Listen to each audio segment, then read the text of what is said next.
In this video, we're going to look at how we evaluate process design options using a combination of ideas and supervisory dispatch software. We call this Ideas Designer.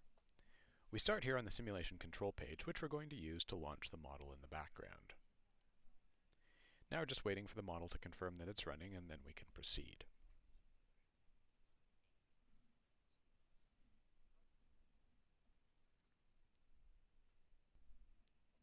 Now that the model is running, let's go take a quick look at it. Here's the top layer of the Ideas model, showing the overall layout of the whole concentrator process, organized into process areas. For this example, we're going to compare the operation of a grinding circuit that uses a SAG mill to one that uses high-pressure grinding rolls instead. If we go into the grinding area here, we see the SAG option, and then if we scroll to the right, over here, the HPGR. We're going to use software to run a set of scenarios that operate one option or the other over a range of tonnages while we gather the operating parameters of every piece of equipment in the model into a SQL database. Now let's go back to the supervisory layer so that we can run some scenarios. We do this from the scenario dispatch page here. We use this page to configure and run our tests. To start with, I'm going to show one that's already been set up and run. First, we select the initial conditions for our testing here, and then in the pane below we've defined the variables that make up the scenarios. This top variable is the choice of the SAG or the HPGR, and then this variable is the range of tonnages at which we're going to run the plant. Over here in the center pane we see the scenarios that are created for each possible combination of the two variables we have. We can see the configuration of each scenario in the pane over on the right. As I click through each scenario, you can see the configurations that make up each one. This set has already been executed, as you can see from the status of each scenario here, and from the full completion bar at the bottom here. Now let's take a look at how we run a scenario set.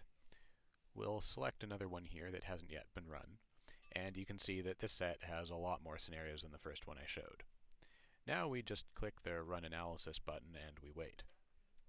In the background, each scenario is loading the model to the initial conditions we've specified, assigning the options for the scenario that are set here, and then letting the model run until it reaches steady state. At that point, the data is saved and the process repeats for the next scenario. I'm going to speed up the video now, as this is going to take several hours to complete.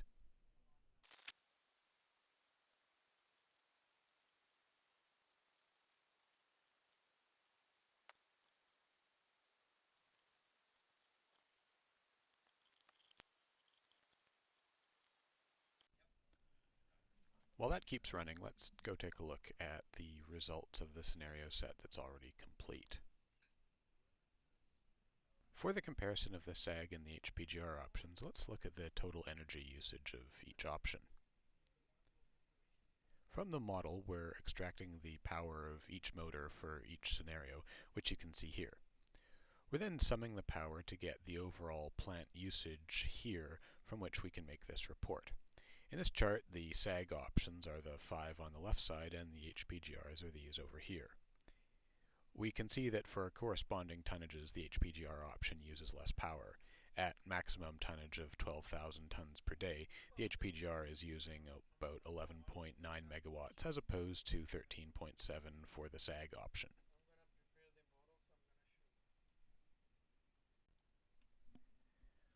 We've also imported the model configuration into our database so we can use our model data in the design process. Ideas exports in XML, which we then import, creating this table here. If we take a look at one of our conveyors, we can see here that we have the physical design parameters of our conveyor from the model, which we would then use to create an equipment specification or data sheet for estimating. Down here, we're also capturing the minimum and maximum power observed across all test scenarios, so we can see the operating conditions of this device.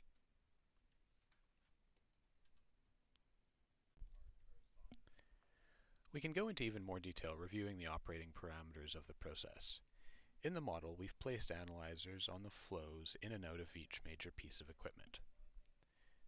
So if we go to this conveyor, we can see these blocks here and here. Expanding one, we can see that we have a standardized measurement of the flow, pressure, temperature, particle size distribution, and so forth, which we save for each scenario. Now, if we go back to our database results, we can see these two analyzers for this particular conveyor are down here. This pop-up shows us the analyzer data for each scenario set. Since this particular conveyor is part of the HPGR design option, it's only running for half of our scenarios, which is what we're seeing here, where for the scenarios corresponding to the SAG mill being running, we're showing no flow through this device, which is exactly appropriate.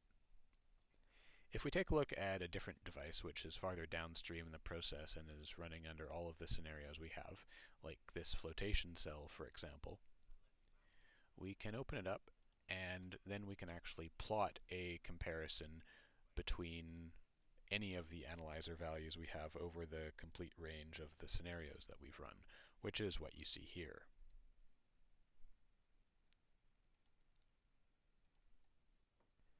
To summarize, we have here a system that connects a fundamental process model with a database and then uses software to test the virtual plant over a range of process conditions and design options.